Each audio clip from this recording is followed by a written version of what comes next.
कभी कभी मार्केट में ना कुछ ऐसा हो जाता है जो पहली नजर में तो बिल्कुल पल्ले नहीं पड़ता। सोचिए, सरकार ऐलान करती है डिफेंस सेक्टर के लिए अब तक के सबसे बड़े बजट का, और अगले ही पल डिफेंस कंपनियों के शेयर धड़ाम। ये एक मजेदार पहेली है और आज हम मिलकर इसे ही सुलझाने वाले हैं। देखिए, यही तो है सारा खेल।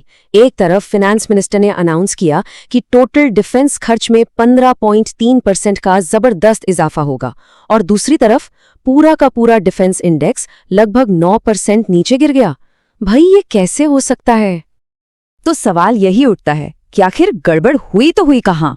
इतनी बड़ी गुड न्यूज पर मार्केट ने इतना नेगेटिव रिएक्ट क्यों किया? चलिए जरा इसके पीछे की कहानी को समझते हैं। आप देखिए, इस पहेली को सुलझाना है ना, तो हमें बजट वाले दिन से थोड़ा पीछे चलना होगा। हमें उस दौर में जाना होगा जब डिफेंस स्टॉक्स में एक जबरदस्त, मतलब एक न रुकने वाली तेजी का माहौल बना हुआ था। और ये जो तेजी थी ना, ये सिर्फ आंकड़ों का खेल नहीं था। इसके पीछे एक बहुत मजबूत कहानी थी, एक नैरेटिव था। मार्केट को पूरा यकीन हो चला था कि कुछ बहुत बड़ा, कुछ असाधारण होने जा रहा है। इसका सबसे बेहतरीन उदाहरण है मजगांव डॉक।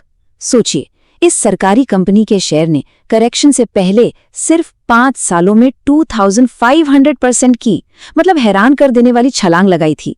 अब इसी से अंदाजा लगा लीजिए कि मार्केट में जोश किस लेवल पर था। अब इस तेजी के पीछे वजह भी कई थीं। सरकार का आत्मनिर्भर भारत पर पूरा फोकस था। कंपनियों को लगातार बड़े बड़े ऑर्डर मिल रहे थे, और जो इंडिजिनाइजेशन लिस्ट थी वो भी बढ़ती जा रही थी। लेकिन इन सबसे बड़ा कारण था एक असाधारण बजट की उम्मीद। मार्केट को सिर्फ एक बढ़ोतरी नहीं चाहिए थी, उसे एक धमाका चाहिए था। तो चलिए अब आते हैं सीधे बजट वाले दिन पर। क्या आंकड़े सच में इतने खराब थे कि मार्केट इतना निराश हो गया? देखिए, पहली नजर में तो आंकड़े एकदम शानदार लगते हैं। टोटल बजट में 15.3% का इजाफा, और जो मॉडर्नाइजेशन के लिए कैपिटल खर्च है उसमें करीब 18% की बढ़त। भाई, ये तो हर एंगल से एक जबरदस्त खबर है। लेकिन मार्केट फिर भी गिर गया। इसे ही मार्केट की भाषा में कहते हैं by the rumour cell the news. मतलब इन्वेस्टर्स ने इन अच्छे आंकड़ों का अंदाजा तो पहले ही लगा लिया था, और इसी उम्मीद में शेयर की कीमतें आसमान पर पहुंचा दी थी। तो जब असल में खबर आई तो वो उनके लिए प्रॉफिट बुक करने का एक मौका बन गई। तो असल बात ये थी कि मार्केट की उम्मीदें हकीकत से कई ज्यादा थीं। कैपिटल खर्च में करीब 21.8% की बढ़ोतरी हुई, जो अपने आप में बहुत अच्छी बात है। लेकिन मार्केट के कुछ अग्रेसिव एनालिस्ट्स 25% या उससे भी ज्यादा की उम्मीद लगाकर बैठे थे, और बस हकीकत और उम्मीद के बीच का ये छोटा सा फर्क ही निराशा की वजह बन गया। असल में ये जो गिरावट थी ना, वो सिर्फ एक वजह से नहीं आई। उस दिन कई चीजें एक साथ हो गईं, जिसने एक परफेक्ट स्टॉर्म जैसा माहौल बना दिया। इसके 3 बड़े कारण थे। पहला, जैसा कि हमने बात की, उम्मीदें पूरी नहीं हुई। दूसरा, जिन लोगों ने पिछले कुछ सालों में जबरदस्त पैसा कमाया था, उन्हें प्रॉफिट बुकिंग का इससे अच्छा मौका नहीं दिखा। और तीसरा, उसी दिन सरकार ने डेरिवेटिव ट्रेडिंग पर एसटीटी यानी सिक्योरिटीज ट्रांजैक्शन टैक्स बढ़ाने का ऐलान कर दिया। इस एक खबर ने पूरे मार्केट का मूड बिगाड़ दिया और हर तरफ बिकवाली का प्रेशर बढ़ गया। और इसका असर जबरदस्त था।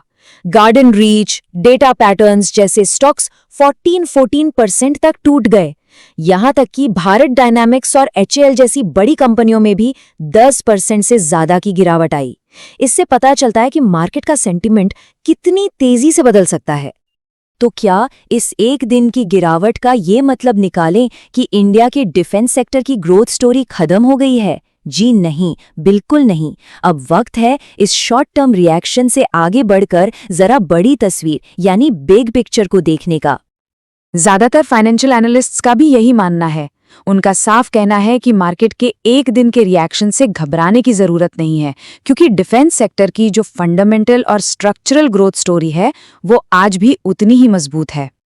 और अगर हम बजट की बारीकियों में जाएं ना, तो कई पॉजिटिव चीजें निकलकर आती हैं। जैसे एयरक्राफ्ट के एमआरओ यानी मेंटेनेंस, रिपेयर और ओवरहॉल पर कस्टम ड्यूटी में छूट, प्राइवेट आरएनडी को बूस्ट करने के लिए 5,000 करोड़ का एक नया डीप टेक फंड, और डोमेस्टिक कंपनियों से खरीद के लिए 75% कैपिटल बजट का रिजर्वेशन।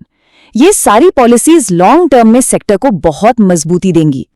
और सिर्फ इतना ही नहीं, भविष्य के जो टारगेट्स हैं वो भी काफी एम्बिशियस हैं। सरकार का लक्ष्य है कि FY29 तक डिफेंस प्रोडक्शन को 3 ट्रिलियन रुपए और एक्सपोर्ट्स को 500 बिलियन रुपए तक ले जाना है। तो इस गिरावट के बावजूद ग्रोथ का एक क्लियर रोड मैप तो दिखाई देता है।